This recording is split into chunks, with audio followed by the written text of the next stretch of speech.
Hi guys, welcome back to the channel. Today we are talking about a TikToker called Gab NYC and her $1,500 custom Trader Joe handbags. Yeah, if you see me looking down, it's because I'm looking at my notes because there's a lot going on in this story, weirdly. So to start off, let's talk about Gab.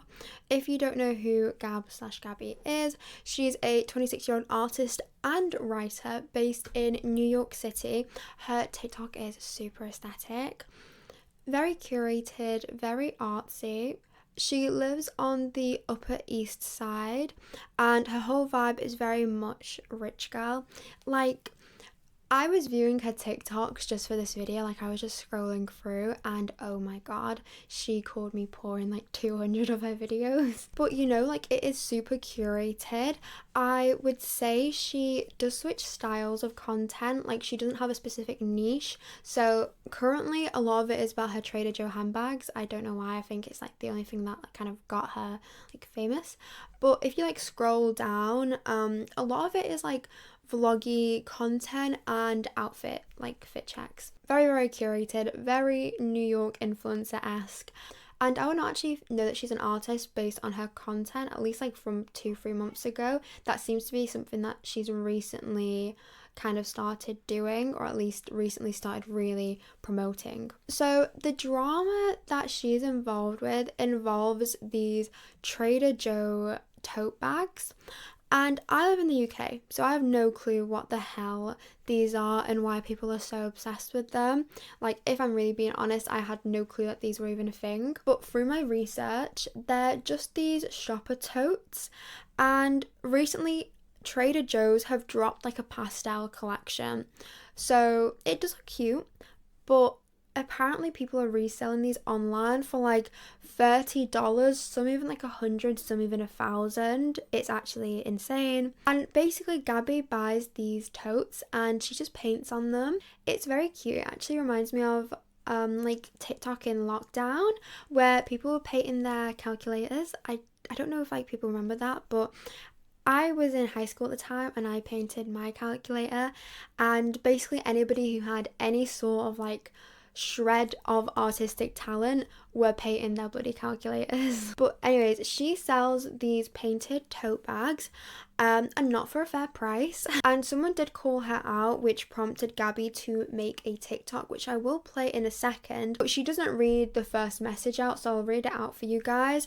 So somebody reached out asking about the Trader Joe's tote bag with the martini on it, to which Gabby replies, "Hi, the painted one tote bags are priced at $1,500. If you would like for me to paint the same or similar design for you on a non-Trader Joe's tote, or send me your own Trader Joe's tote to paint, that is priced at $500.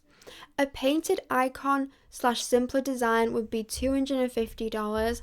Please tell me what sounds best to you and I will let you know about next steps." Which, like, what the hell? $1,500 for a tote is mad. That is rent. And Gabby, by the way, isn't even like an artist that has had a gallery showing yet. And I'm not saying that you can't be an artist if you're not had a gallery showing, but she's not a mainstream massive artist. And it's like, for 1,500, that is insane. I know it takes into consideration like supplies, but that is 100% max just $500.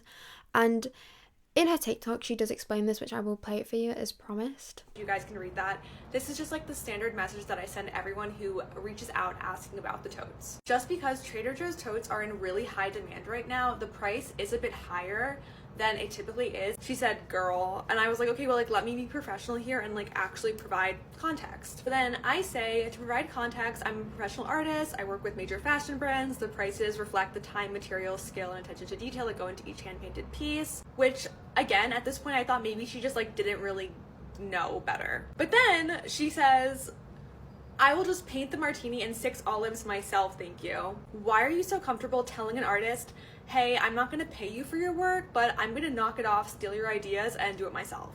At this point, I was done being nice, so I just said, or maybe don't steal ideas from artists and small businesses, because girl, come on, like, you should know better. And then she gets really nasty with it and says, or maybe you don't charge a down payment for a vehicle. I don't even know what a down payment for a vehicle is. Sorry, but I'm assuming it's like expensive for a $3 tote with some cheap acrylic paint. That's insane to send an artist. Like, that's actually so rude. So then I just kind of like reiterated what I said before. You can read it right there. But this is a PSA. Please do not reach out to artists on social media to order their work. If you are going to treat them like you're ordering some mass-produced item from Shein or The Gate, I think people have to learn how to treat artists and their work with respect on social media. Personally, if I were her, I'd just let it go and be like, oh, whatever. Like, I don't know why she was replying for so long. It's a bit odd to me. This girl was clearly not going to buy her tote bag. Why keep replying? Bit of an odd thing to do. But I ended up posting these 2 TikTok videos explaining why her art is that much and how we are just not understanding art and the price of art. Let's talk about this comment. So the art pieces in question that are sparking a lot of controversy online, as they should, are part of a 4-piece series, all including the Trader Joe's tote bag as part of the materials of the piece. Now, these tote bags are currently being listed online for hundreds and even thousands of dollars. So this art series is supposed to spark conversation about what is art, what determines the price and value of art, and how much people are willing to pay for art. In our viral pop culture centric world, what counts as art and what do we value? I hope this helps.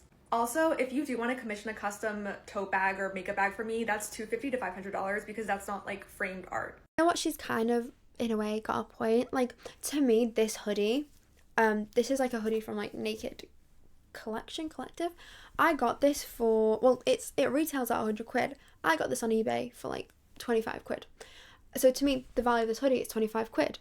But to somebody else, the value of this hoodie might be like 60 quid if I were to resell it and somebody bought it for 60 quid. You know, everything's kind of like, it depends on the person who's buying it. The value of an item depends on if a person would pay for that. It's kind of like designer items as well. Like, everybody knows that Balenciaga clothes do not cost $500 to make, but it's the name, and that's what you're paying for. You're paying for the name. Now, I do think she made it worse because she did post this TikTok where someone commented, wait, you don't expect people to use the bags, you think these should be hung on a wall? And then she replied saying, a big part of the ethos behind my art is utilizing found objects but removing their assumed functionality, instead inviting them to exist with a new purpose, the backdrop for art which pays homage to their original function. And then she made it even worse somehow by posting a TikTok saying, while you're arguing about whether or not I'm a real artist in the comments section, I'm busy getting my work framed for my first gallery showing, while she's framing these Trader Joe bags. And honestly, this gave her so much backlash. Like, I think she should have just been quiet. I think what makes me not side with her is the fact that she was the one that published this conversation. Like, you could have just said like, oh, this is a $1,500 Trader Joe bag. Then the woman could have replied being like, oh, I'm just going to copy it anyways. And you could have just moved on. You didn't have to make a TikTok about it. There was no need to do that. But for some reason, she just did. And I think she just created a problem out of where there literally isn't.